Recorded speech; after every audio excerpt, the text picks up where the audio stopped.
Hello students, welcome back to the lecture. So last lecture में हमने बहुत सारी टॉपिक्स कवर किए साउंड के रिलेटिव में, वेव्स की बात की, साउंड की बात की। तो इस लेक्चर में हम लोग एक बहुत ही स्पेशल इफेक्ट की बात करने जा रहे हैं। उस इफेक्ट कहते हैं डॉपलर्स इफेक्ट। ओके, पर डॉपलर इफेक्ट से पहले एक छोटी सी बात मैं आपको बता देता हूँ ट्यूनिंग फोर्क्स के बारे में। ओके, कुछ सिंपल से टर्म्स हैं जो मैं चाहता हूँ आप लोग हमेशा याद रखें। तो ट्यूनिंग फोर्क्स का मतलब है कि एक मेटालिक सिस्टम होता है हमारे पास जो एक particular kind of wave produce करता है, particular frequency of sound wave produce करता है जब हम इसको हिट करते हैं। ओके, लेट्स से हम इसको कंस्ट्रक्ट करते हैं अपने हिसाब से। Let's say this is 450 hertz tuning force. तो जब हम इसको हिट करेंगे तो ये 450 हर्ट्ज की फ्रीक्वेंसी प्रोड्यूस करेगा। अगर हमारे पास 550 हर्ट्ज का ट्यूनिंग फोर्स है, जब हम इसको हिट करेंगे तो ये 550 हर्ट्ज का ट्यूनिंग फ्रीक्वेंसी प्रोड्यूस करेगा। तो हर एक ट्यूनिंग फोर्स की फ्रीक्वेंसी फिक्स होती है, पर हम उसकी फ्रीक्वेंसी को चेंज कर सकते हैं। ओके, कैसे? दो मेथड्स हैं जिससे हम उसकी फ्रीक्वेंसी को घटा या बढ़ा सकते हैं। ओके, फर्स्ट मेथड जो है वो है वैक्सिंग और लोडिंग अकर्स। ओके, इस कंडीशन में जब भी हम वैक्सिंग या लोडिंग करते हैं तो frequency of tuning force decreases. Frequency of tuning force decreases. Okay, और दूसरा मेथड ये है जब भी हम स्क्रैपिंग करते हैं। ओके, जब भी हम स्क्रैपिंग करते हैं इस कंडीशन में उसकी फ्रीक्वेंसी इस कंडीशन में उसकी फ्रीक्वेंसी इंक्रीज करती है। Then frequency of tuning force increase. Okay, frequency of tuning force increase, right. तो ये दो मेथड्स आपको याद रखने हैं। इंक्रीज कि किस कंडीशन में फ्रीक्वेंसी ट्यूनिंग फोर्स की बढ़ती है, किस कंडीशन में फ्रीक्वेंसी ट्यूनिंग फोर्स की घटाई जा सकती है, कैसे, किस कंडीशंस में। तो वैक्सिंग या लोडिंग की कंडीशन में फ्रीक्वेंसी डिक्रीज करती है और स्क्रैपिंग की कंडीशन में फ्रीक्वेंसी इंक्रीज करती है। आप लोग इसे जान भी सकते हैं। वैक्सिंग या लोडिंग का मतलब मोर वेट बढ़ाना। मैं उस फ्रीक्वेंसी पे ज़्यादा वेट इंक्रीज करता हूँ किसी तरह से, तो उसकी फ्रीक्वेंसी डिक्रीज कर जाती है। मैं उसकी और स्क्रैपिंग मतलब क्या होता है, अल्टीमेटली उसके वेट को थोड़ा सा डिक्रीज कर देना। वेट का मतलब इसके ट्यूनिंग पे ये फोक है, इस फोक को के वेट को थोड़ा सा रिड्यूस कर देना, स्क्रैप कर देना, उसको घिसना। इट्स कॉल्ड स्क्रैपिंग, मतलब घिसना होता है, याद रखिए। ओके, सो अब हम जिस टॉपिक की बात कर रहे थे जो बहुत ही इंटरेस्टिंग टॉपिक है उसे बोलते हैं डॉपलर्स इफेक्ट। ओके,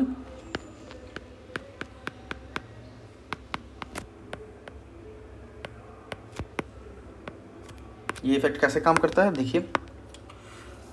जब भी सोर्स, डेफिनेटली कुछ सिस्टम होगा यहाँ पे जो साउंड प्रोड्यूस करता हो हमेशा। ओके, सो ये साउंड प्रोड्यूस करेगा किसी एक पार्टिकुलर फ्रीक्वेंसी का। ओके, यहाँ पे कोई आदमी खड़ा है, लेट्स से ए, और यहाँ पे एक दूसरा आदमी है, लेट्स से बी। अब बी वी वेलोसिटी से मूव कर रहा है, तो जिस फ्रीक्वेंसी से ए को ये साउंड वेव सुनाई देगी, जिस फ्रीक्वेंसी, मान लीजिए ए को ये फ्रीक्वेंसी न्यू1 सुनाई दी, तो अगर बी वी वेलोसिटी से मूव कर रहा है तो इसको यही सेम साउंड वेव दूसरे फ्रीक्वेंसी से सुनाई देगा। ओके, मैं न्यू की जगह यहाँ एफ को यूज़ कर लेता हूँ, इससे डाउट नहीं होगा एक्चुअली वी और। तो मतलब ये है टोटल, जब भी source, this is source, okay, and this is the observer. Let's say ये O1 ऑब्जर्वर है, ये O2 ऑब्जर्वर है। तो O1 और O2 दोनों के बीच डिफरेंस क्या है? O1 रेस्ट में है सोर्स के रिस्पेक्ट में। ओके, तो velocity of O1 with respect to source is 0, but velocity of O2 with respect to source is v। So जब भी सोर्स और ऑब्जर्वर के बीच एक रिलेटिव वेलोसिटी होती है, तो जो सोर्स की फ्रीक्वेंसी होती है, साउंड की जो फ्रीक्वेंसी होती है, वो सोर्स के लिए चेंज हो जाती है। ओके, तो वो एक्चुअल फ्रीक्वेंसी से डिफरेंट फ्रीक्वेंसी सुनता है। मतलब जिस फ्रीक्वेंसी से ए को ये साउंड सुनाई दे रही होगी, उससे डिफरेंट फ्रीक्वेंसी से बी को ये साउंड सुनाई दे रही होगी। ओके, तो मैं इसको एक लाइन लिख देता हूँ। when there is relative motion between source को मैं S से डिनोट कर रहा हूँ एंड ऑब्जर्वर को मैं O से डिनोट कर रहा हूँ, then the frequency of sound heard by observer is different from actual frequency of sound source. Okay, this phenomena is called Doppler effect. Okay, अब यहां से जो फ्रीक्वेंसी निकलेगी वो होगी एक्चुअल फ्रीक्वेंसी, और जिस फ्रीक्वेंसी से इसको सुनाई देगी ये होगी apparent frequency.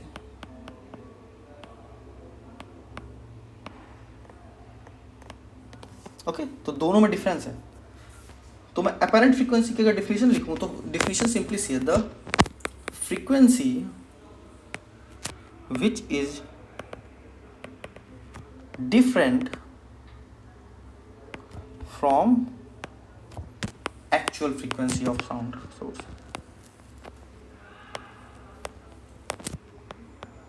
Sound source. This is the definition of apparent frequency. Okay? तो यहाँ दो तरह की फ्रीक्वेंसी की हम बात करेंगे, एक एक्चुअल फ्रीक्वेंसी की बात करेंगे, एक बात करेंगे अपैरेंट फ्रीक्वेंसी की. ओके, तो देखिए मैं डायरेक्टली आपको यहाँ फॉर्मूला बताता हूँ. ओके, सो अपैरेंट फ्रीक्वेंसी का फॉर्मूला हो जाता है सिंपली, अपैरेंट फ्रीक्वेंसी का फॉर्मूला होता है, अगर लेट्स से ये सोर्स है, इससे एफ फ्रीक्वेंसी की वेव लाइट साउंड निकला, ये ऑब्जर्वर है, ये ऑब्जर्वर v वेलोसिटी से मूव कर रहा है, जिसकी वजह से इसको f डैश आपका अपैरेंट फ्रीक्वेंसी है, यही f फ्रीक्वेंसी इसको f डैश फ्रीक्वेंसी सुनाई दिया. तो जो f डैश होता है वो हो जाता है v minus V naught upon v minus V S into f. ये हो गया आपका अपैरेंट फ्रीक्वेंसी का फॉर्मूला. यहाँ पे जो v है ये है velocity of sound, let's say ये v not velocity of sound, v है वेलोसिटी ऑफ साउंड. ओके, अब कुछ छोटी छोटी बातों पे डिपेंडेंसी होंगे. ओके, अगर हम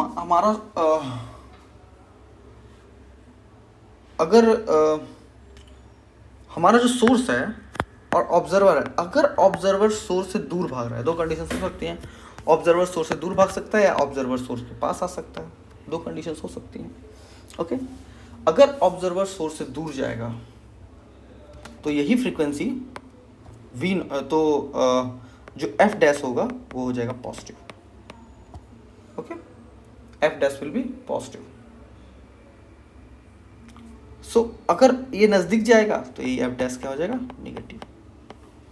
ओके, या f डैश की जगह मैं डायरेक्टली यहाँ लिखता हूँ v नॉट को ऐसे लेंगे. तो v नॉट अगर सोर्स से दूर जाएगा तो पॉजिटिव होगा, सोर्स के नज़दीक आएगा तो नेगेटिव होगा. ओके, इस बात को आप बिल्कुल पूरी तरह से याद रखेंगे. और मोस्ट ऑफ द केसेस में आप खुद देखेंगे ऑब्जर्वर की स्पीड क्योंकि 0 होती है, अलग अलग भी स्पीड्स हो सकती हैं. ओके, वो तो कुछ भी स्पीड वो ले सकता है. वीएस क्या है यहाँ पे, ये जानने की जरूरत है. वीएस है यहाँ पे सोर्स की स्पीड. ओके, मीन्स सोर्स भी किसी स्पीड से मूव कर रहा है, लेट्स से वीएस स्पीड से मूव कर रहा है, सोर्स भी मूव कर रहा है और ये आदमी भी जो भी ऑब्जर्वर है ये भी वी नॉट स्पीड से मूव कर रहा है, तब ये फॉर्मूला लगाएंगे. मोस्ट ऑफ द केसेस जितने आप पढ़ेंगे उसमें सोर्स की स्पीड 0 होगी, लेकिन ऐसे क्वेश्चंस भी आएंगे जिसमें सोर्स की कुछ ना कुछ स्पीड आपको दी हुई होगी. इंपॉर्टेंट टर्म है ये, इसको याद रखना. ओके, अब देखिए पहले कंडीशन में अगर वी नॉट पॉजिटिव हो गया तो सिंपली आपको मिल जाएगा v minus V naught upon v minus V S of f. पर अगर ये निगेटिव हो गया तो f डैश का फॉर्मूला क्या हो जाएगा, v plus V naught upon v minus V S of f. Okay, तो जैसे से नज़दीक जाएगा फ्रीक्वेंसी बढ़ती चली जाएगी, जैसे से इस s के नज़दीक जाएगा फ्रीक्वेंसी इंक्रीज करेगी, f डैश इंक्रीज, और जैसे से दूर जाता चला जाएगा f डैश डिक्रीज. ये इफेक्ट है डॉपलर इफेक्ट का. ओके, डॉपलर इफेक्ट में इससे ज़्यादा क्वेश्चन आपको नहीं लगा, बस आपको ये देखना है कि दोनों के बीच का मोशन किधर हो रहा है, पॉजिटिव कौन सा मोशन है, निगेटिव कौन सा मोशन है. आपको सिर्फ यही बात का ध्यान देना है, कब पॉजिटिव होगा कब निगेटिव होगा. ओके, उससे ज़्यादा आपको यहाँ पे कुछ नहीं देखना है. दो ही मोशंस हो सकते हैं, या तो दूर जाएगा नज़दीक आएगा, उसके हिसाब से आप चीज़ों को यहाँ पे सेलेक्ट कर सकते हैं सिंपली। ओके, तो ये था डॉपलर इफेक्ट। तो आपको हाँ इस बात को ये मोस्ट इंपॉर्टेंट बात है, इस बात को आप अच्छे से याद रखिए कि ऑब्जेक्ट दूर जा रहा है कि नज़दीक आ रहा है, उसी के बेसिस पे आपके क्वेश्चन लगेंगे। होगा अगला एक स्मॉल टॉपिक है that is called echo. Okay okay, मैं यहाँ पे लिखता हूँ let a car is moving with velocity u and having a siren and there is a mountain। okay, वहाँ पे एक माउंटेन है उसके, from which sound is reflected and there is a observer। मतलब क्या सिनेरियो है, कार है, इसके पास खुद का एक हॉर्न है और यहाँ पे एक ऑब्जर्वर खड़ा है। ओके,